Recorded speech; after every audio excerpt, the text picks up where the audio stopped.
What went into your decision to bring Lively off the bench and then close with him until obviously he banged his knee? And how do you think he responded to everything?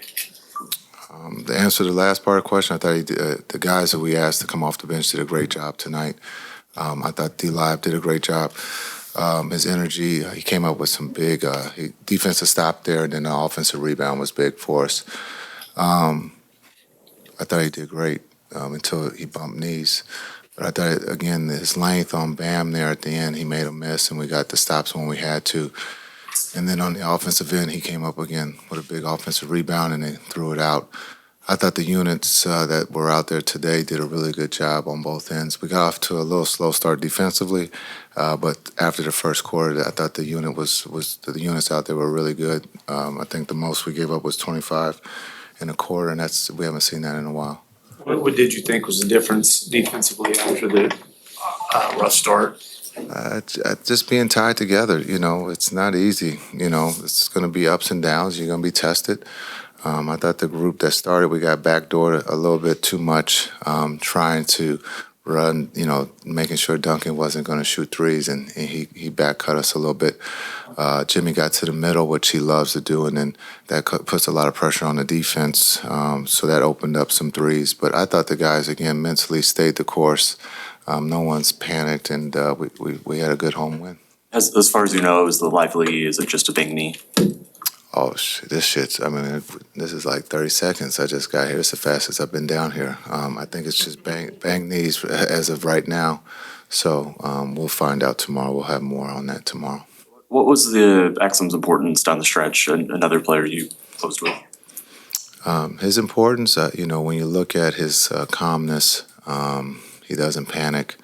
I thought the pace in that second when he came in to be able to help Luka not have to bring the ball up, but also found Luka. It got Luka easy shots. Also his teammates easy shots. His pace is something that we've missed here, and you can see that today.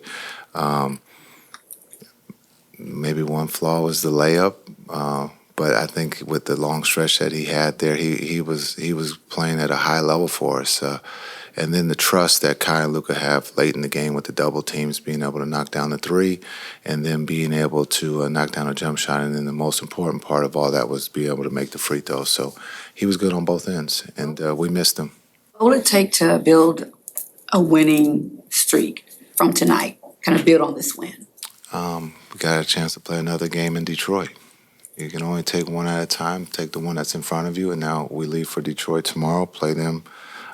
Not easy, no matter what their record is, they've been playing teams to the end. And so we have to come with the same effort that we came with tonight. One of the biggest things is going to be being a team and being able to sacrifice. When you look at the minutes, everyone's not going to be able to play the minutes that they want to. We got to understand or define the minutes for the team that can win. And teams that can digest that, or players who can digest that, you can start a winning streak. Do you like the way you guys handled physicality? Yeah, I thought it was great. The physicality that we didn't back down from it. I thought we matched it, and we talked about that before the game. The physicality that they were going to have, and I thought the guys did a great job with that. Luka, 4 straight 35-point triple-doubles, something that's never been done in NBA history. Obviously, a lot easier to appreciate the numbers when they come in a win tonight. What do you make of his ability just to pile up ridiculous numbers night in and night out? Yeah, that's a great question. Just talking with Reggie Miller, I was asking him that same thing. Have you seen, or could you say he's close to him in the sense of the scoring ability, the double teams, and be able to score at the rate that he does. So it was a really good conversation because you're talking about another great scorer in Reggie Miller. So it's really nice to watch. I thought again his minutes were down. Being able to get him out early, I thought he was fresh in the fourth, and that's something that we were able to do when we had Exum. Was to be able to get him out early. So if we had to stack minutes in the second half, we could. Here of late, we've been stacking them in the first half where we were playing them, 20 plus. And so, Luka's triple doubles.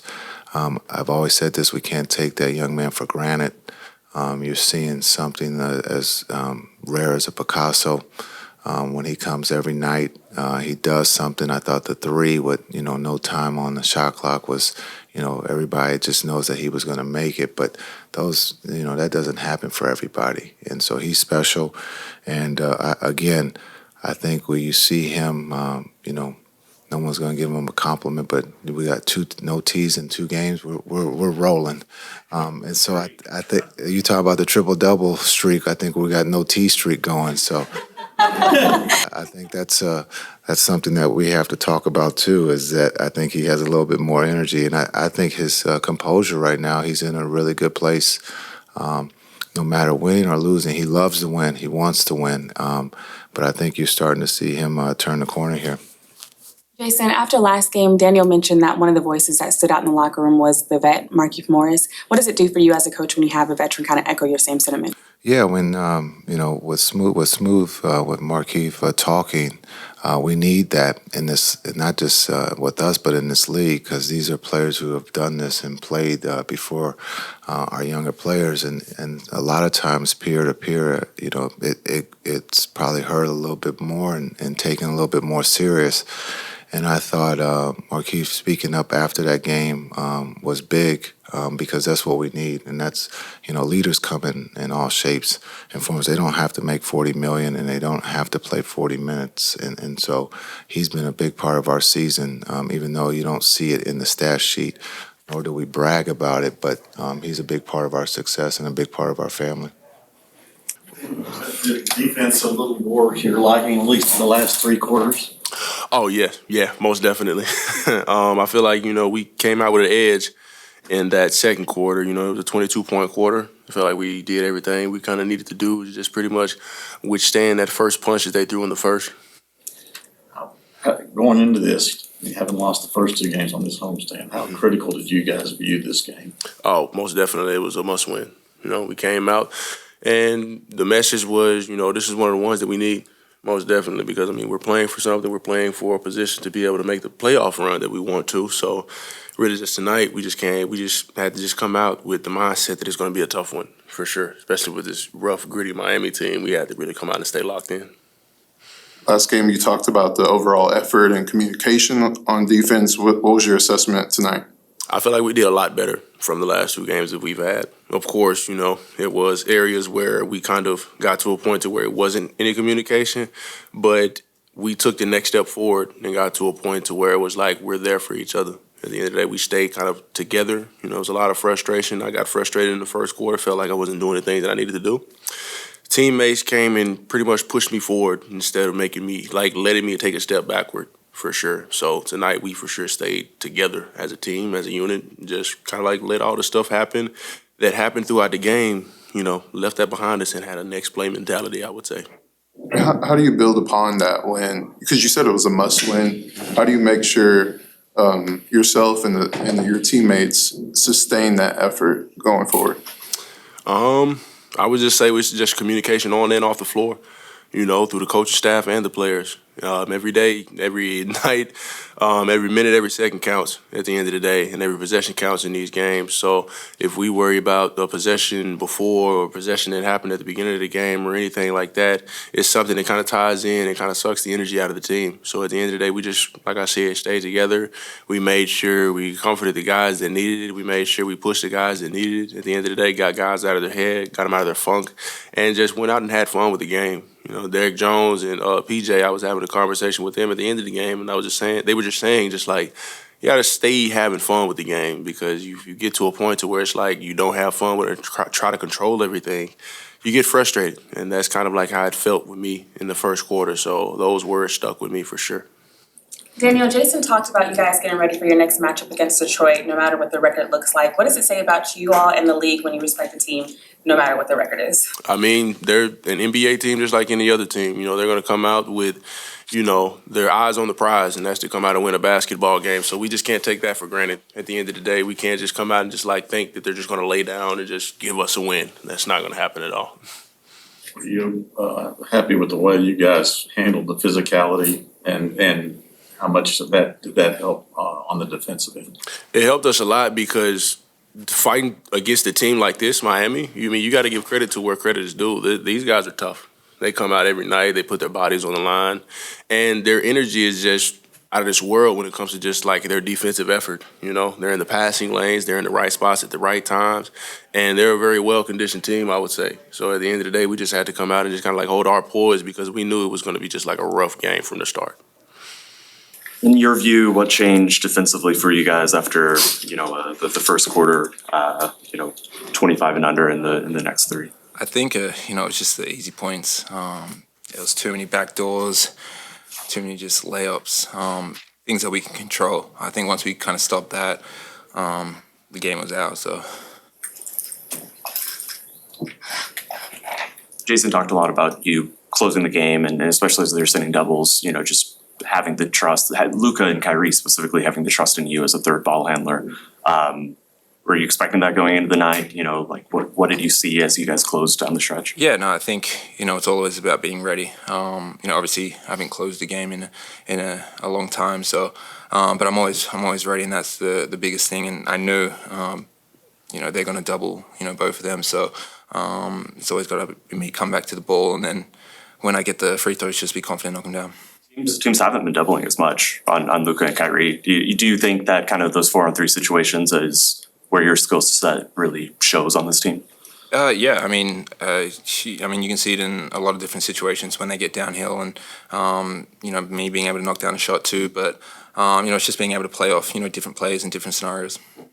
Talk about Coming back, I mean, you did miss quite a bit of time. Yeah, no, it's always tough coming back. I think definitely with the trades that were made, and kind of the team was rolling when I came back, and so I think it's just trying to find my minutes and stay confident and be ready. along those same lines. Talk about your journey coming back, mentally, physically, emotionally. Yeah, no, it was hard. I obviously had the foot that wasn't, good, and then spent a bit of time out, and then came back, and then the knee wasn't feeling right. So I think, but after that, it was just about taking my time and making sure I was right, so that I can, finish out the season strong. Dante, Coach mentioned your calmness that you bring to the team when you play. Do you feel like that's something you've always had throughout your career, or something you've had to perfect and work on? Yeah, it's definitely something you have to, work on. I always try and remain calm, in a lot of situations. I think the biggest thing, not game to game and, throughout a season, but it's a roller coaster. There's going to be highs, there's going to be lows, and it's just about keeping you cool and staying calm. It's not pointing fingers or anything. And, obviously, we've gone through that a bit, and it's just about staying cool and, just do what we do and take it game by game. How critical was this game for you guys? 0-2 on this homestand, it's certainly been one. Yeah, I think for now, every game is critical for us. We need to, kind of set our foot down and, create this identity of who we're going to be going into the postseason. That's our goal. And, if we lock down on defense, we're an offensive team that, can outscore anybody. Do you have any sort of minutes restriction, or is there an idea, a aim, that the training staff, the coaching staff has for you? No. I think I'm past that, and I think those are the first few games. But now I'm ready to go. And was there any sense that the injuries that you did have were minutes related, or just things that happened? I think, who knows? I'm not a medical professional, so I leave that to them, and I just, listen to what they say. But, I think the main thing is I'm healthy and I'm good now. What do you think changed for you guys defensively in the last 3 quarters? We're having more energy, more communication. I think those 2 things. How did you feel like you handled them? Obviously, they're a physical team. How do you guys feel like you handled that? I think good. I think we show our physicality too, so the refs was letting us play, so I think it was both ways. The turnaround you hit there, but shot clock going down, take me through that shot. Those are shots I like. Those are shots I practice, so once I let it go, I knew what was going on. Were you able to actually see the rim on that? A little bit. It felt good when I left it, so I was pretty confident it was going in. Luka, how do you sustain that effort that you just mentioned, the energy that y'all brought tonight? How do you sustain it moving forward? I mean, just watch this game and keep playing the same that we played for the 3 quarters in this game. And what was your thoughts on Exum? A great, amazing performance, especially down the stretch. You know, he was out for a lot of games. It's tough to come back, but he was amazing down the stretch. Given the first two games on his homestand, how big was this game tonight? A big, very big. You know, Miami's a tough team. They have a winning culture over there, so it was a tough game. But I'm just happy we got a win. Yeah, you obviously weren't interested in 35-point triple-double talk after losses, but you're the first one ever to do it in 4 straight games. I mean, I know we've asked you a lot of these types of questions over the years, but what the hell, man? I don't know. I mean, it's great, especially when it comes with the win. You know, that's all that matters right now. Thank you. You know how you'll decelerate, like you're going full speed and you're kind of just decelerating and either letting guys sometimes to get contact, sometimes let guys go by you. How did that develop? Like, how did you start doing that? I don't know, honestly. I think just a little bit of IQ, just changing the rate speed. You know, changing the speed. A lot of times is beneficial. So maybe just that. I don't know how I developed it. Like, is it something you work on, or is it something you just kind of did and was like, well, hey, that worked? Well, I don't know if you can really work on it, but you know, it's just IQ, I think. Like, how do you know when you're going to kind of hit the brakes? Like, how do you know, okay, I got this guy now? I mean, it depends who's guarding me. You know, you just gotta watch some film, and then it depends who's guarding me. But like you, because a lot of times the guy's behind you. You see it, you feel it. Yeah, I mean, I feel it and I see it. You know, a little bit on my eye. Yeah, I think it's about both things. All right.